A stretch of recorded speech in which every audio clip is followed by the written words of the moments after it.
Take it away, Armand. Of course, I got it started. What's up, y'all? It's your boy Armeezy, aka Meezy, aka Meezus, the one and only.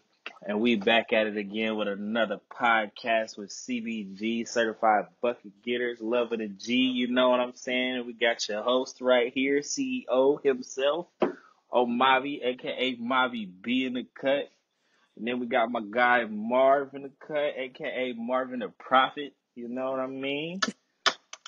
Yeah, let's get to it. Then we also got our special guest, Lizzie D.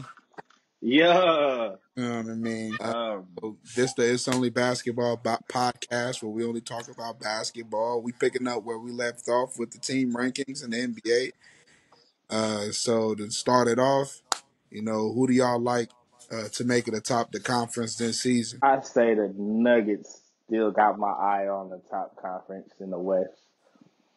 Cause who's stopping that boy Joker? Who's stopping Joker and who's stopping Jamal Murray? That's all I really want. Just for Who's stopping context, Jamal? Who's stopping Aaron Gordon pick and roll? Who's stopping the pick and roll with Russ and Aaron Gordon? They got so many I, combinations they could throw out there. I agree with that.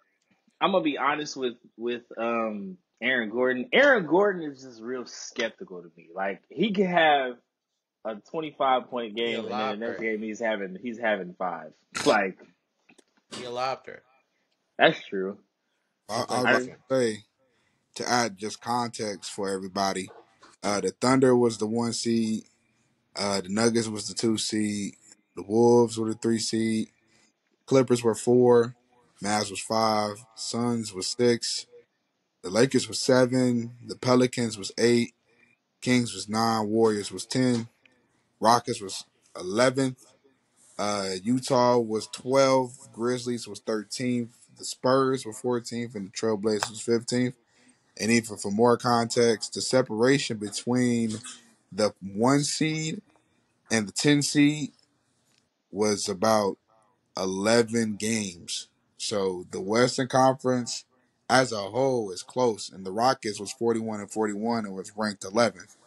Which you man. so just with that context being what it is, And the Rockets started off terrible in the beginning of the season. I think it's gonna be close again this year, if not closer, because you got to Definitely. throw Memphis back in there with Ja coming back. Cause Ja coming They back too. pickups. Yeah. see I my like see Didi and I like that. Yuki pickup they picked up from Japan. I like that pickup as well. Hmm.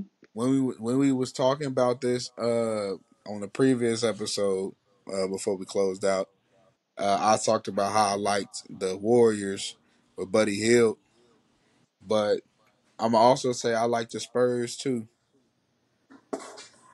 You know what I'm saying? Because I feel like with CP being added to the roster, it to me it seems that Chris Paul does pretty well when there's a younger roster. He did it with the Thunder, and I think he'll be able to do something similar with this Spurs team.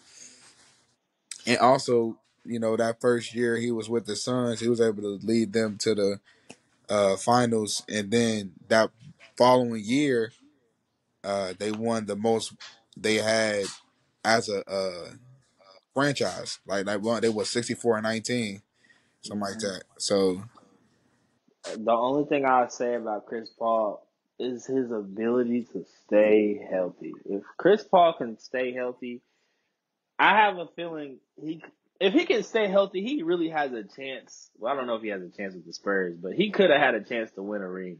But he's just always hurt when it matters.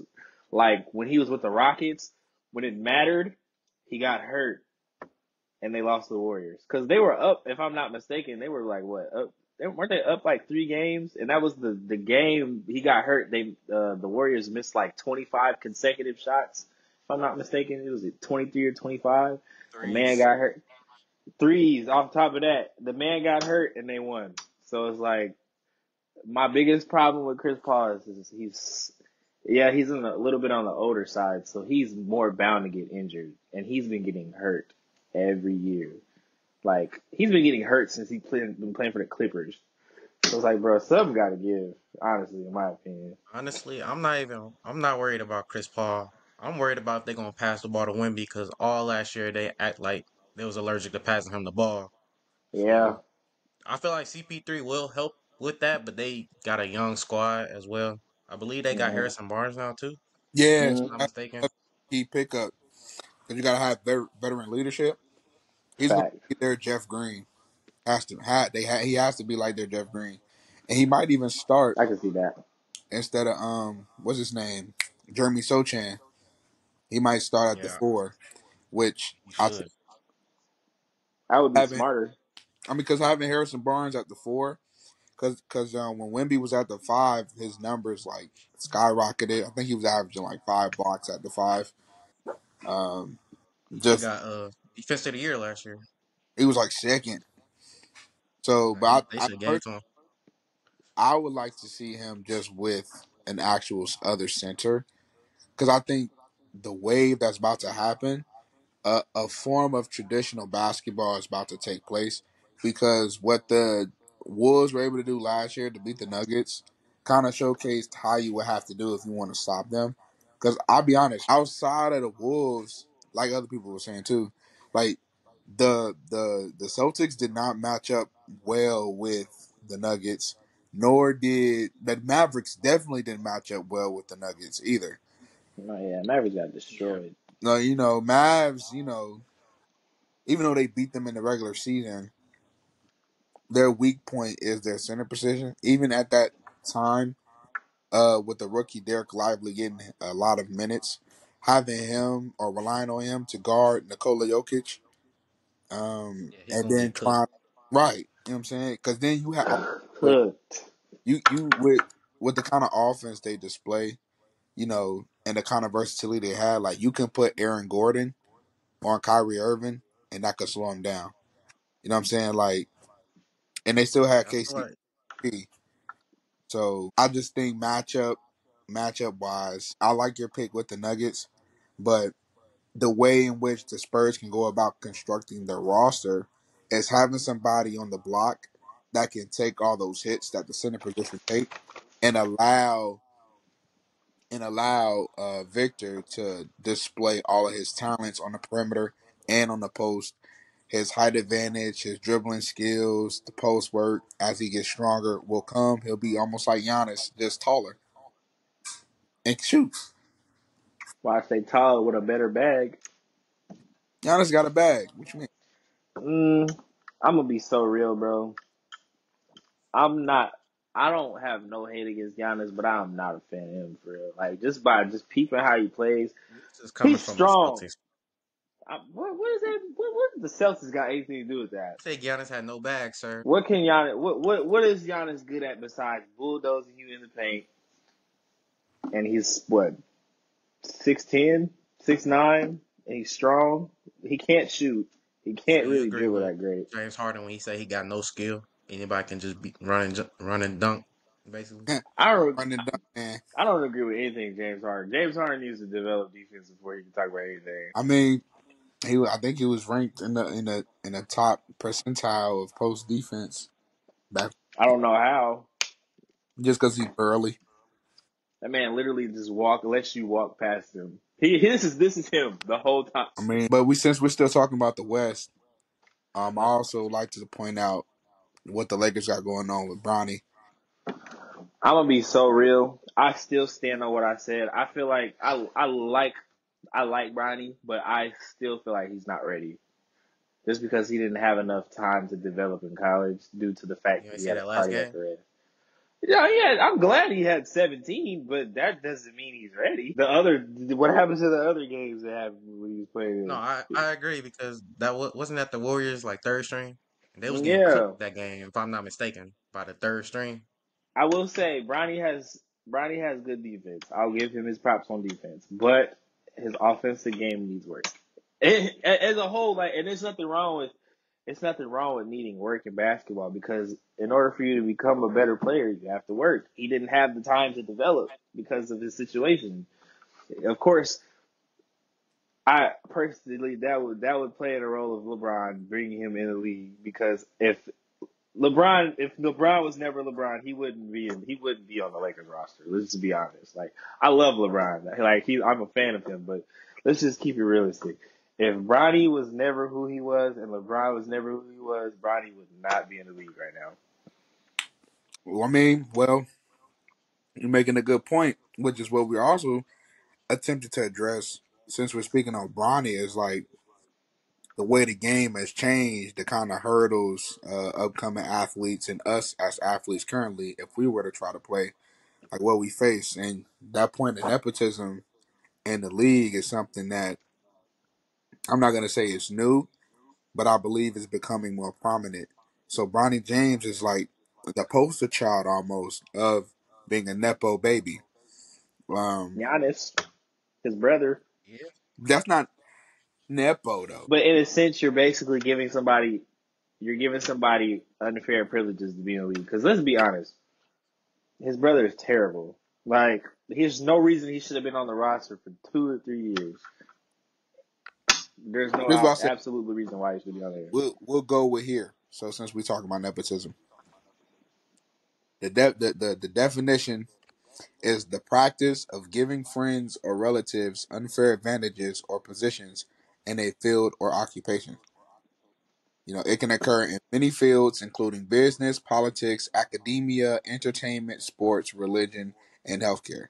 Now, what you can say, like, so you can say that Giannis is using nepotism for his older brother, right? Yeah, But when you said it, literally. it sounded like you were saying he was Giannis got in the league because his older brother type. No. I'm saying I was using him as an example of that's a classic example. Giannis with that. If Giannis wasn't who he was, his brother wouldn't have been on his brother wouldn't have made it in the league, and he wouldn't have been on the roster that long. Because you got to think about it. That man has been on the roster for, I'm gonna just throw a number out there, 3 4 years, and he hasn't done anything but been a cheerleader. Literally, he's gotten in for garbage minutes, a few games here and there, but that man has not done anything for those 3 or 4 years. He literally just basically got a free check. If we're gonna be technical, they finally let Right. him go, but even still, that just proves the point of the nepotism. The fact that you've been on this you've been on this roster and been in this business for this long. You haven't proven yourself to earn this spot when there could be plenty of other people that have worked as hard as everybody else to get in the position they're in the league. And you mean to tell me, I don't even know how to pronounce his name. I'm gonna just call him Giannis' brother because I don't even care to pronounce his name. Thanasis. You mean to tell me Thanasis has been in the league this long and he hasn't done anything and he's literally collecting a He a free champ. check because of his brother? His brother's a champion, and his brother got him that ring because he didn't get it. He watched the Jeff Teague podcast where he was saying Club Out 20 podcast where he was like the Nassas was important to the roster and the locker room as a whole. Like Giannis can't even play without his brother. Why doesn't he his brother to play? That's his brother. They done came. I mean, if you watch the story of what they, Yeah, I get that, but at the end of the day, business is business, and if you're not developing and creating a reason for the business to keep you, then you shouldn't be here. Or if you're helping them grow, 'cause in a perspective of NBA, they want to keep players that are going to help them win, they develop. the fan favorite. So I mean, I get that, but still, you got people that literally have worked hard to get the opportunities the rest of these NBA players in the league got that's actually worked to get there. Like, I would be pissed if I had to come across something like that. You know what I'm saying?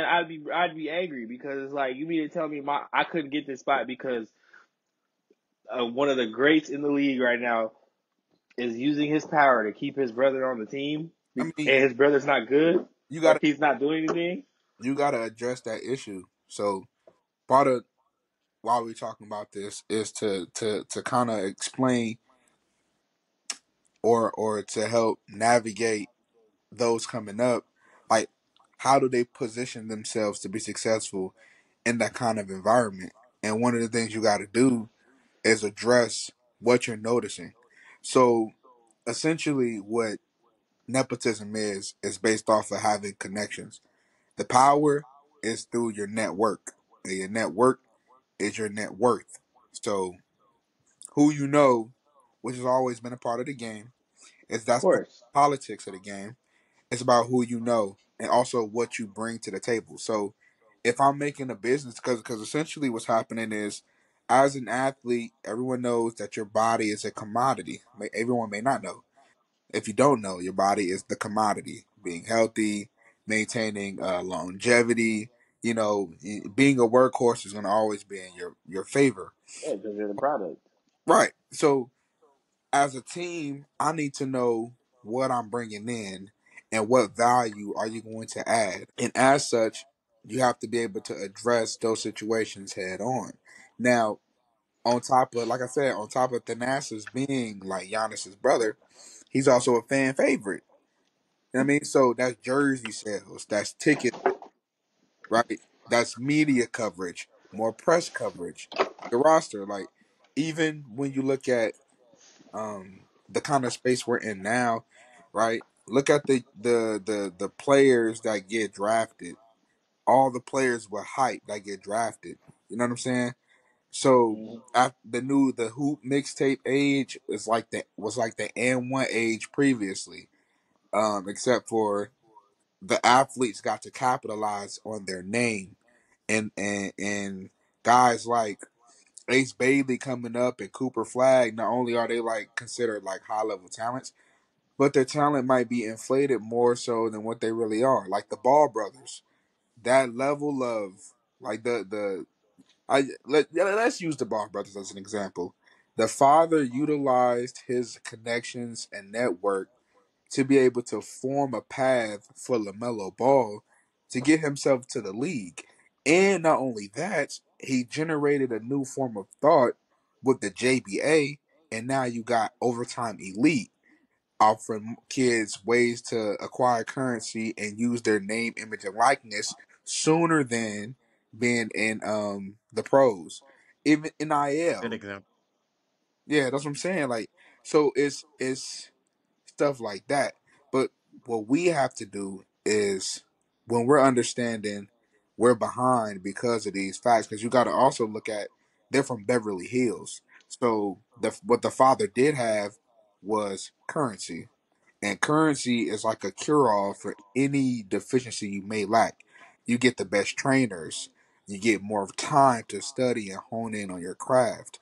It it's not a boom or bust play if you try to go overseas and fail because you got your father as a safety net, or you got money as a safety net. But what we need to look at is, what are the things they're learning from these trainers, and using our resources and whatever our limited means are to address that. So if I know Lonzo Ball is going to Ryan Ruzanowski or R2B Ball to get his training, or like how Mikey Williams go there, right? Or I know that they're training with pros, well, let's start trying to find out, what are these pro workouts? Who are these trainers? Have they posted their workouts before? Where can I find them?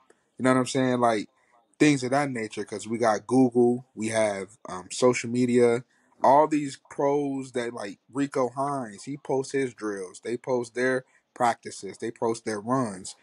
Like, they're already giving you the game. Chris Johnson hoops, they giving you the game. There's also pages on Instagram and on YouTube that like breaks down what um front offices are looking at.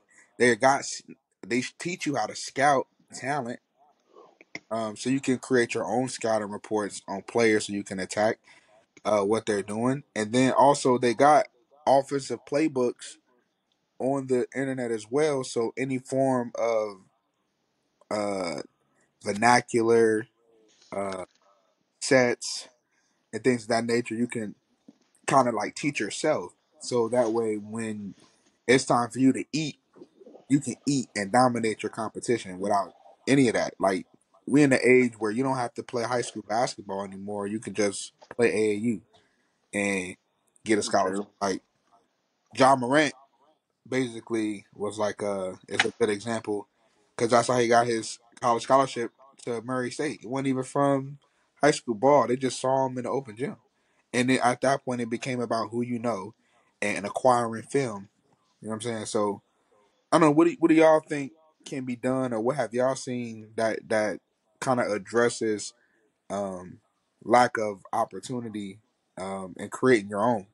if you will. I'm gonna let Marv answer this one first. Say the question again, brother. I was saying, like, what have y'all seen in the sports area, right? That Yeah.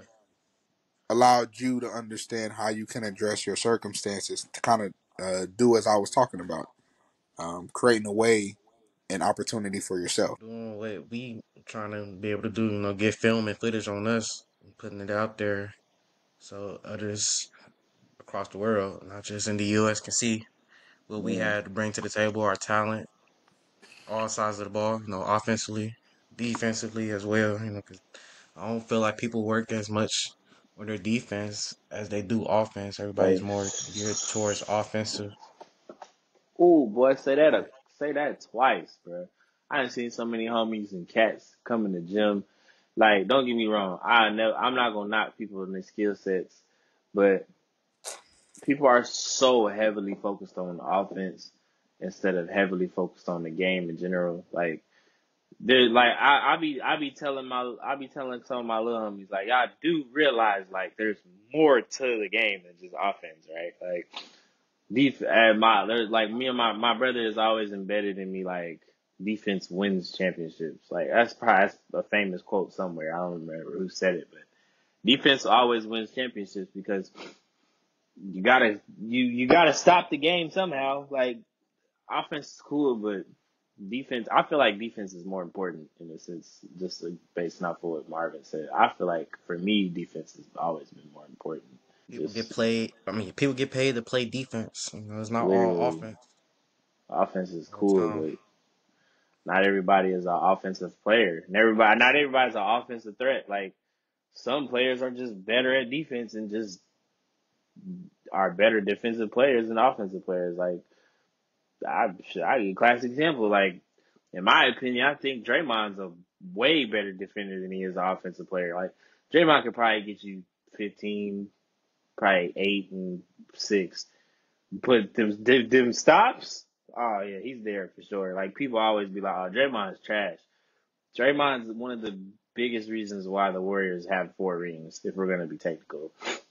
Without I agree. defense, without that defense, oh, them Warriors wasn't winning nothing at all. He's literally like, I hate. I don't like him that much for many reasons, just because he's a little bit over arrogant. But I never take away the fact that he's literally like the one of the main reasons why they won all those rings. Because again, defense wins everything. He doesn't have defensive player of the year for no reason. He doesn't have 4 rings for no reason. Granted, of course, he had help heavily, but that defense made a big change in all the games he played in. So I just hate how people try to knock him in a sense because it's like, bro, like I said, like without his defense, the Warriors would be ringless. Literally, he's literally the heart, the soul, and the glue to that team. Everybody think, oh, it's Curry, it's Clay, it's KD. Like, no, it's Draymond for sure. And But when y'all you not look ready for at that conversation. good structural teams, like championship teams, they got players across the board. It's not just all offensive players. You got your defenders, you got your scorers, you got your Man, rebounders. floor Uh, generals, all that, your floor rim generals, protectors. IQ, go across the board when it comes to a structured team. You need every piece. You can't just have a team of five all out scorers Man, with no the defensive players. Warriors, the Warriors was a structured team. The Spurs was a structured dynasty. Like, you know what I'm saying? Like, a lot of people don't, they sleep on the Spurs. Like, there's a reason why they have all those championships. Granted, the fact they have, in my opinion, the greatest coach, well, one of the greatest coaches in, because, we can't forget about old reliable, good old Phil. But between Phil and Popovich, they constructed a great team. Like they have all types of key pieces. They got they got floor generals, scorers, rebounders, defenders. Like they got all that and the most. And this is the one thing I stress the most when I hoop with my guys or when I hoop in tournaments or when I hoop just in general. The main thing I always say, because clearly nobody knows how to do it anymore. Communication is one of the biggest downfalls in basketball. Because if you don't know how to communicate, how are your team players gonna know where they need to be at? How are they gonna know? Oh, there's somebody setting a pick down here. Oh, there's somebody open right here. Woo woo. Or there's somebody about to collapse you. Boom boom. Like, how are we gonna do that if we don't communicate? Like, communication, in my opinion, is one of the biggest things you have to have in basketball, and that's just in sports in general. Because if you don't communicate, ain't nobody gonna know where they're supposed to be at. So like So, working on, because to me that sounds like one of the ways they can just like improve and get themselves upper hand is working on the skills that no one else is working on. If we're watching everybody Yeah. train, exactly. because to me, like I be candid, right? My little brother just got cut from New Augusta's team, and whether that's controversial or not, a lot of parents feel like he just picked the best athletes, and there was some nepotism in the selection, like his on buddies and coach and the dads of the other some of the players are cool, and then there was favoritism when it come to just who they want to have the ball, like the politics of the game again, because we in fight.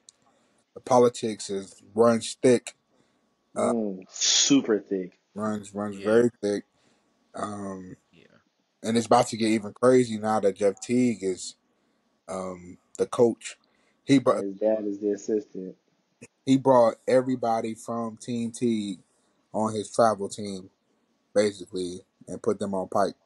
And not only that, What? I but didn't even know he that. about to not necessarily everybody, but a lot of the players. Like there Yeah. was players who were usually because part of what I did to try to address why I was behind or try to understand the whole macrospective of the game of basketball to give myself the best advantage. I understand now, like the reason why you got to be so much better than somebody is because you have to justify picking a new player who you don't know how they respond in game. You don't know how they're going to react to the offensive system. You don't know where they're going to fit in the system. Uh, the type of shots or shot selection, like we don't know. There's a lot of unknown variables when it comes to picking a player that did not play in the system or you're unfamiliar with. So even though the guy might be good, like you have to be like crazy good in order to get picked up, or you would have to go the scenic route and get familiar with the coaches so they know you. You got to get familiar with the team. Like, so one of the ways you could do that is like being a manager or a team assistant. You know what I'm saying? You could also be like an assistant trainer. Um, if you wanted to, if you really wanted, you would go to every single game, and not only would you go to every single game, you would develop a scouting report. You would study the offense they run, and you would study the weaknesses.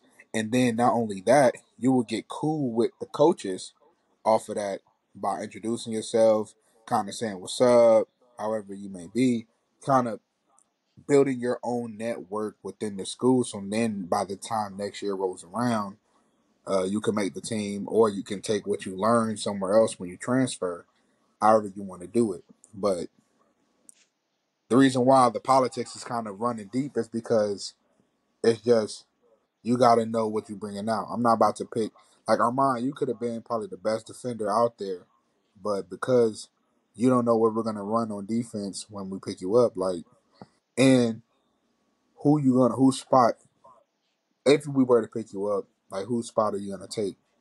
Like sometimes stylistically you get cut because the role in which the way you play puts you in a certain role. So if I got three guys who are gonna be the main scorer, and this is like consistent for professional level on down to college level, like only a certain amount of people will be able to take because there's only so many shots that go around. So, and it's the same in high school. If I got a guy like if I got Jay Will, who played for Pike, if I got Justin Thomas, and then I got say I got Amani Jones. They played in different areas of Pike, but still, I got these three guys. They're gonna shoot the shots. You might be better than my starting point guard, but my starting point guard excels in what I need, and you excel in what I already have. You know what I'm saying? Like, I already got scores. So you might showcase yourself to be a really good scorer, but you have to be able to score better than all three. And you might be able to score better than two, but if you don't score better than one of them, you know what I'm saying? Like, if one is missing, your chances of getting picked up is now halved because you have to showcase what other value you provide on the floor. But if your best attribute is that, and you're not able to showcase that not only can you score, but say you can pass and control the game and tempo and flow of the game just as well as you score, then the point guard or the power forward who is like a forward or like Jokic, I'm gonna pick them up because one, they're gonna always favor height, and two, I need somebody to get my scores to basketball. So it's kind of stuff like that, if you will. Y'all got I any? wonder. I wonder. Shout out Angel though, for sure. I'm happy that we got to actually like practice with their team, practice with them just to see her develop and grow in the game of basketball. But I kind of feel like that's what Chicago did to her when the WNBA draft came around. Because I ain't gonna lie, I've been rooting for Angel to go all the way in basketball since we've been practicing with her, like when we was in like sophomore, junior, senior year.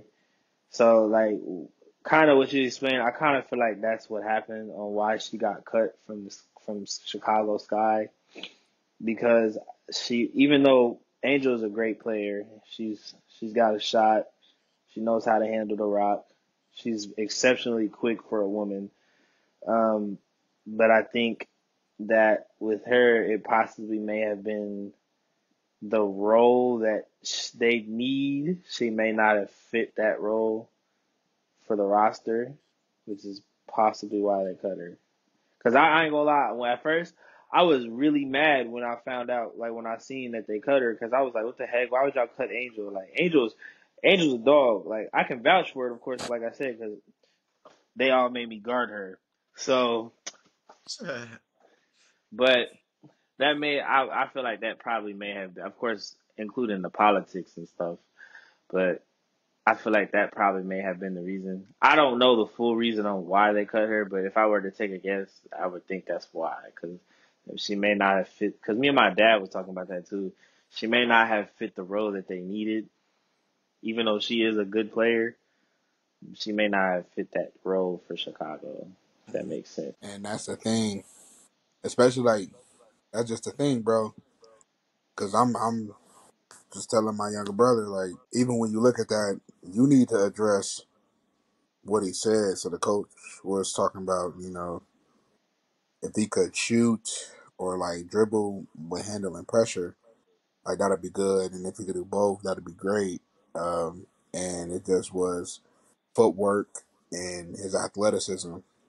He kept getting beat off the dribble, which is like, okay, you can want to be mad all day, but when looking at those weaknesses, I can't have a guard that's always getting beat because if I allow point guards to get paint touches, it kills my whole defense.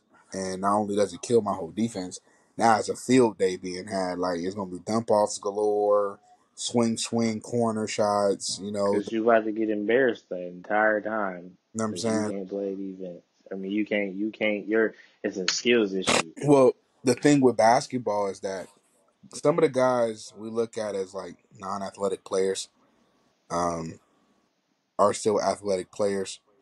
Just they're non-athletic in comparison to their competition. So like guys like Curry that they talk about, Trey Young, Jalen Brunson, and all of them, they still have over a 30, 33 to 35 inch vertical, for instance.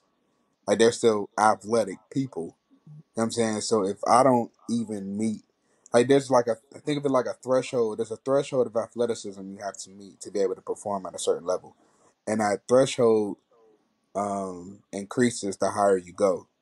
So yes, I could be a crafty and savvy point guard in high school, but if I don't continue to grow my athleticism, I won't even have a chance to be a crafty guard. You see what I'm saying? Like I don't have a chance to be crafty because the gap now in athleticism is too much. It overcomes how much skill I have in the game.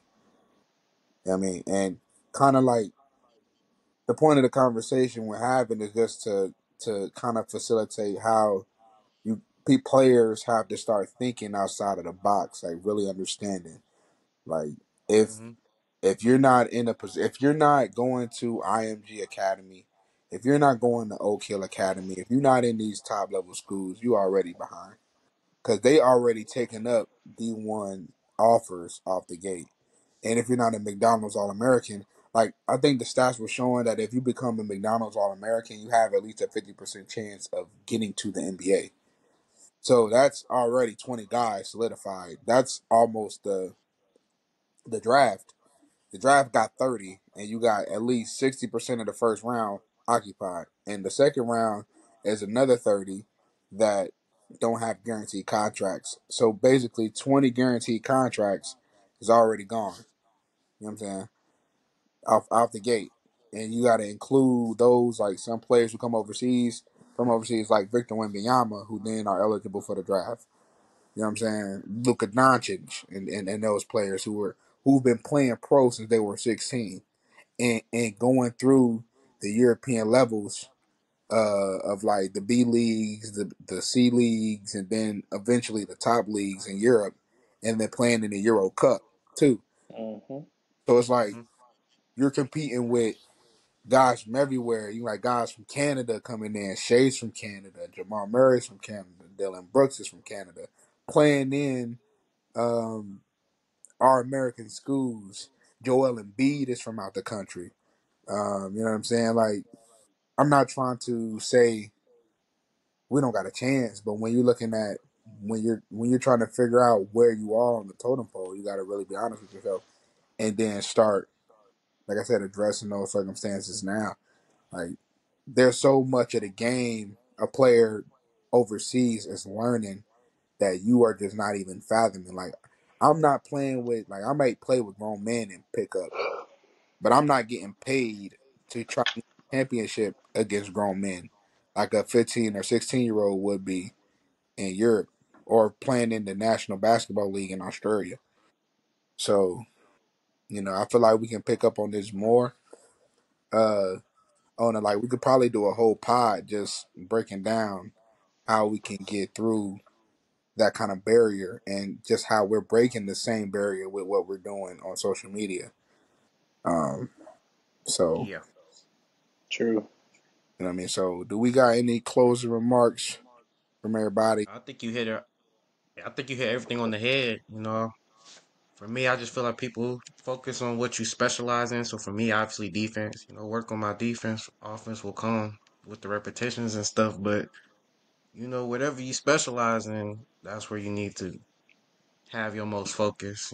Try to get your clips on that as much as you can, so you can showcase Show yourself to talent. these Facts. countries and And these teams. honestly, with that, I want to say, just on a side note, even with that applies to, just put some positivity in the world.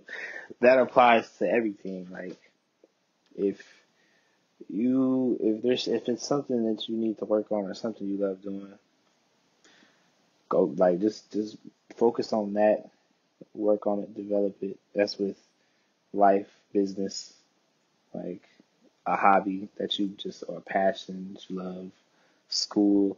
If there's a certain degree you want to get, work for it. Don't let nothing distract you, because there's gonna be you have to go through obstacles. You're gonna have to, like, obstacles are unavoidable with anything. So my advice to the world: pursue your dreams, work on your craft with whatever your craft may be, and just stay focused, stay locked in. Because with me, with music, I kind of want to treat it as like a tunnel vision, So it's like I don't want nothing distracting me from pursuing my goals with my music or working on my music to better my craft. Of course, I'm gonna have to go through obstacles because nothing is perfect. You're gonna fall before you have to get up. You're gonna fail before you have to succeed. So just to pretty much summarize, just lock in, like what Lethal Shooter always says.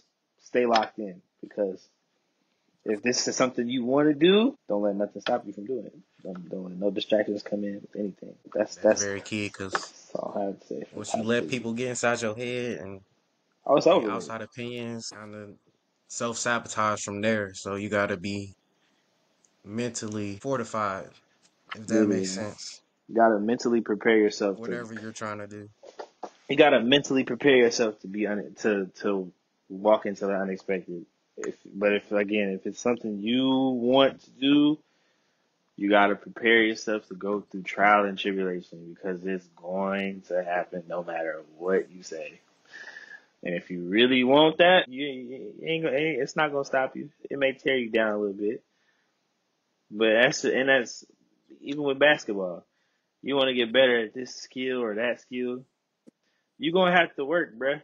Literally, you're gonna have to work because it's not gonna just happen to you overnight. This ain't Space Jam where you can just put your hands on the basketball and all your powers go inside there. Like you gotta work. You gotta work for it, bro. Like it ain't gonna come to you overnight. It ain't no handouts. If you got a handout, you ain't working. You ain't working hard enough. Say that again, kid. Say that again. Handouts is America's biggest problem. Because people think that once they get a handout, oh, I'm good. I don't need to do nothing else. All right, look where that handout gets you in about a couple years from now. You're gonna wish you worked. It's a whole nother pod topic too. A lot of players in the NBA, once they make that first big contract, they stop hooping for real. Oh my They was doing before they goodness, get that man. contract, man. They just want to take care of their family. But like the game aspect of the game don't mean as much necessarily once they start locking in that bread. So Facts. Ooh, I can't wait to the next podcast. I got something to say about that one. Yeah, so this podcast is sponsored and brought to you by EPN Supplements. If you're looking for anything that can help you burn fat fast, build muscle, or possibly do that at the same time, then go to EPN Supplements and use code OBANKS to get a discount on your product. With that being said, it's the It's Only Basketball Podcast. I'm Avi B. That's Armeezy. That's Marvin. We signing off. Till the next time. Peace.